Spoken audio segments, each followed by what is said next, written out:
मैंने ये किताब कैसे और क्यों लिखी। नवंबर 2012 में मैंने jamesclear.com पर लेख प्रकाशित करना शुरू किया। कई वर्षों से मैं अपनी आदतों पर किए गए अपने व्यक्तिगत प्रयोगों के बारे में नोट्स बना रहा था और अंततः मैं उनमें से कुछ को सार्वजनिक रूप से साझा करने के लिए तैयार था। मैंने हर सोमवार और गुरुवार एक नया लेख प्रकाशित करना शुरू किया। कुछ ही महीनों में इस सरल लेखन आदत के कारण मेरे पहले 1000 ईमेल सब्सक्राइबर बन गए और 2013 के अंत तक ये संख्या बढ़कर 30,000 से अधिक हो गई। 2014 में मेरी ईमेल सूची 1 लाख से अधिक सब्सक्राइबर तक पहुंच गई, जिससे यह इंटरनेट पर सबसे तेजी से बढ़ने वाले न्यूज़लेटर्स में से एक बन गई। जब मैंने 2 साल पहले लिखना शुरू किया था, तब मुझे खुद को एक धोखेबाज, इम्पोस्टर जैसा महसूस होता था, लेकिन अब लोग मुझे आदतों के विशेषज्ञ के रूप में जानने लगे थे। एक नया टैग जो मुझे उत्साहित भी करता था, लेकिन थोड़ा असहज भी लगता था। मैंने खुद को कभी इस विषय का माहिर नहीं माना, बल्कि मैं खुद को ऐसा व्यक्ति समझता था जो अपने पाठकों के साथ साथ प्रयोग कर रहा था।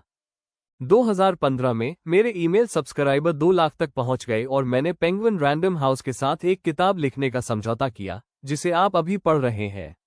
जैसे जैसे मेरी ऑडियंस बढ़ी, वैसे वैसे मेरे लिए नए बिजनेस के अवसर भी बढ़ते गए। मुझे बड़ी बड़ी कंपनियों में आदतों के निर्माण, व्यवहार परिवर्तन और निरंतर सुधार के विज्ञान पर बोलने के लिए बुलाया जाने लगा। मैं अमेरिका और यूरोप में होने वाले सम्मेलनों में मुख्य वक्ता के रूप में भाषण देने लगा। 2016 में मेरे लेख टाइम, एंटरप्रेन्योर और फोर्ब्स जैसी बड़ी पत्रिकाओं में नियमित रूप से प्रकाशित होने लगे। आश्चर्यजनक रूप से उस साल मेरे लेखों को 8 मिलियन 80 लाख से अधिक लोगों ने पढ़ा। NFL, NBA और MLB के कोच भी मेरे काम को पढ़ने लगे और अपनी टीमों के साथ साझा करने लगे।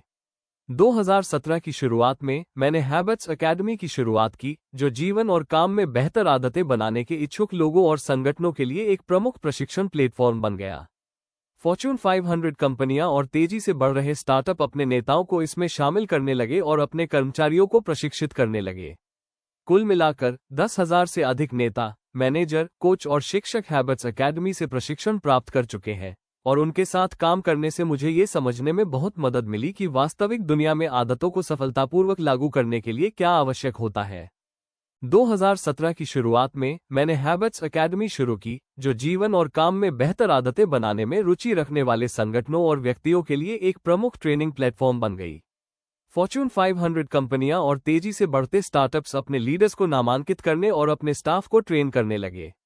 कुल मिलाकर 10,000 से अधिक लीडर्स, मैनेजर्स, कोच और टीचर्स हैबिट्स एकेडमी से ग्रेजुएट हो चुके हैं और उनके साथ काम करने से मुझे ये समझने में बहुत मदद मिली कि असल जिंदगी में आदतों को सफल बनाने के लिए क्या जरूरी होता है।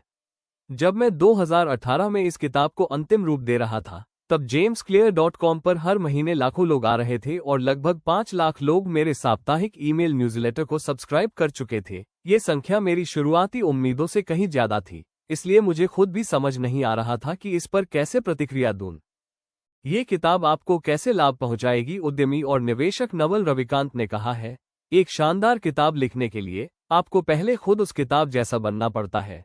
मैंने यहाँ बताए गए विचारों को सबसे पहले इसलिए सीखा क्योंकि मुझे उन्हें अपनी जिंदगी में जीना पड़ा। मुझे अपनी चोट से उबरने के लिए, जिम में मजबूत बनने के लिए, मैदान में बेहतर प्रदर्शन करने के लिए, एक लेखक बनने के लिए, एक सफल व्यवसाय बनाने के लिए और एक जिम्मेदार वयस्क बनने के लिए छोटी छोटी आदतों पर भरोसा करना पड़ा। इन छोटी आदतों ने मुझे अपनी पूरी क्षमता तक पहुंचने में मदद की और चूंकि आपने ये किताब उठाई है, मुझे लगता है कि आप भी अपनी क्षमता को पूरा करना चाहते हैं। आने वाले पन्नों में मैं बेहतर आदतें बनाने के लिए एक चरण दर चरण योजना साझा करूंगा, सिर्फ कुछ दिनों या हफ्तों के लिए नहीं, बल्कि पूरी जिंदगी के लिए। हालांकि मैंने जो कुछ भी लिखा है वो विज्ञान पर आधारित है। ये किताब कोई अकादमिक शोध पत्र नहीं है, यह एक व्यवहारिक मार्गदर्शिका, ऑपरेटिंग मैनुअल है। इसमें आपको समझदारी भरी बातें और उपयोगी सलाह सीधे और स्पष्ट रूप में मिलेंगी, जहां मैं आदतों को बनाने और बदलने के विज्ञान को आसान तरीके से समझाऊंगा ताकि आप इसे आसानी से समझकर लागू कर सकें। जिन क्षेत्रों से मैंने जानकारी ली है, जैसे जीव विज्ञान, बायोलॉजी, तंत्रिका विज्ञान, न्यूरोसाइंस, दर्शन शास्त्र, फिलॉसफी, मनोविज्ञान, साइकोलॉजी और अन्य, वे कई वर्षों से मौजूद हैं। मैं आपको उन बेहतरीन विचारों का सार प्रस्तुत कर रहा हूं जिन्हें बुद्धिमान लोगों ने लंबे समय पहले खोजा था, साथ ही वैज्ञानिकों द्वारा हाल ही में की गई महत्वपूर्ण खोजों को भी शामिल किया है। मेरा उद्देश्य है कि मैं सबसे महत्वपूर्ण विचारों को चुनकर उन्हें इस तरह जोड़ूं कि आप उन्हें आसानी से अपने जीवन में लागू कर सकें। इन पन्नों में जो भी समझदारी भरी बातें हैं, उनका श्रेय उन अनेक विशेषज्ञों को जाता है जो मुझसे पहले आए।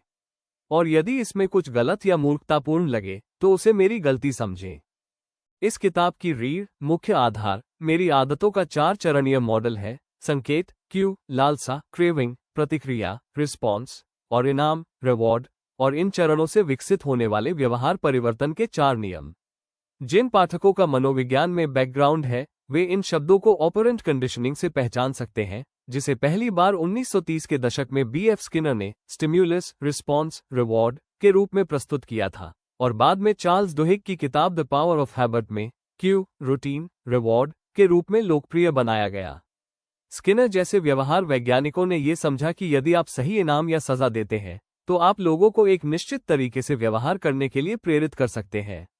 लेकिन जहां स्किनर का मॉडल ये समझाने में बहुत अच्छा था कि बाहरी संकेत, एक्सटर्नल स्टिम्युलाई, हमारी आदतों को कैसे प्रभावित करते हैं, वहीं ये समझाने में कमजोर था कि हमारे विचार, भावनाएं और विश्वास हमारे व्यवहार को कैसे प्रभावित करते हैं।